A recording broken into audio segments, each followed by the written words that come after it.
Welcome to the MPT Tech Talks, talking about battery development in these talks at the moment. And with me I've got James Miller again, who is one of our senior principal development engineers of 14 years at MAHLE Powertrain. And today we're going to look at the trade-offs of energy versus power for high-performance batteries. So I want to ask you a few questions, James. So why is there power versus energy trade-off with lithium-ion batteries?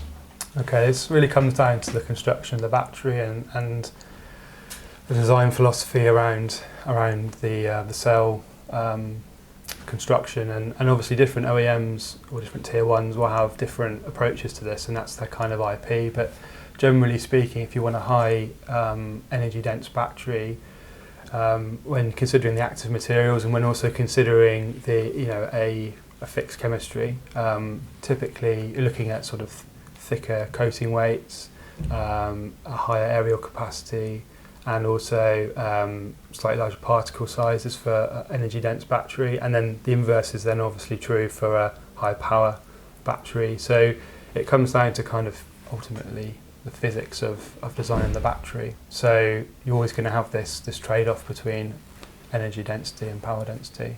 So how can the trade-off be mitigated through pack design and cell selection?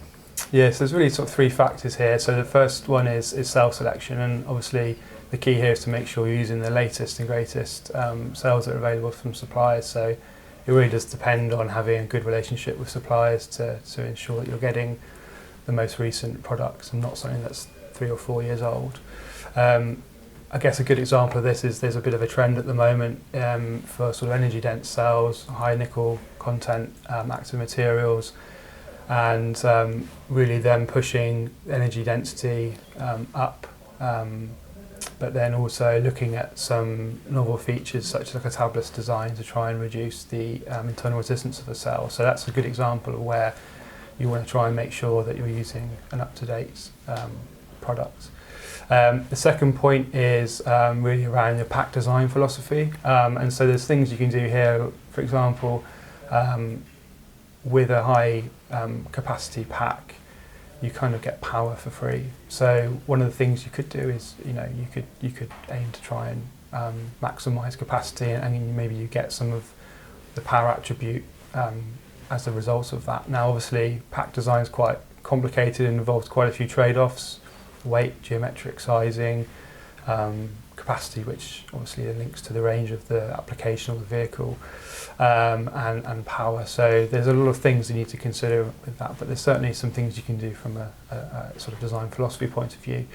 And the third thing is really looking at sort of unique pack design opportunities. So there's some good examples of that in sort of industry in the last sort of few years. So you're thinking really around things like split chemistry packs, where you use some high energy dense cells to do maybe some of the normal driving if it's a vehicle, for example, but then you have a bank of like high power cells that you can use for some of the high performance driving, for example. So there's things you can do to try and to mitigate that trade-off. Yeah, okay. So what experience does MAHLE Powertrain have with working with applications that sit on both ends of the performance trade-offs? Yeah, MAHLE Powertrain's got years of experience really working in various different spaces. So from all the way from sort of on-off-road heavy-duty applications where the power requirement is generally relatively benign, but there's quite a lot of emphasis on range, as you might expect. All the way through to sort of mild hybrid applications where there's a real focus on power density. So that's where, a good example, that's where we've developed and designed a pack, 48 volt pack with lithium titanate chemistry to sort of really hit some of those performance targets. And then more recently, we've designed and developed a high performance battery module, which is more focused in the BEV sort of segment, which tries to incorporate sort of elements of high performance whilst also balancing the need to have a high range as well. So yeah, I think it's fair to say we've got experience across a range of different sectors and applications, and choosing components and cells appropriately. So what's the key attributes that you're looking for a high performance vehicle, and what would you make your cell selection choice?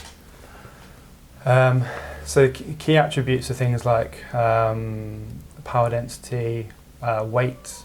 You need to think about how you package the cells, how you can cool the cells, because obviously it impacts things like the ability to maintain performance over time. So typically you might have a drive cycle like a laps around the Nürburgring. That's a sort of typical sort of performance drive cycle that lots of people in the high performance space consider. Geometric sizing is obviously important. The volume of the pack, it has to sit somewhere in the vehicle, and they're not typically very small items. That's a big consideration. All those things go into the mix really when considering a cell selection, and that's even before then you think about supply, availability, cost, and all the sort of really more practical aspects of getting hold of cells. Yeah. Thanks for that, James. Appreciate your time today, and thanks for listening to MPT Tech Talks. If you want to know more from either myself or James, get in touch. Thank you. Bye.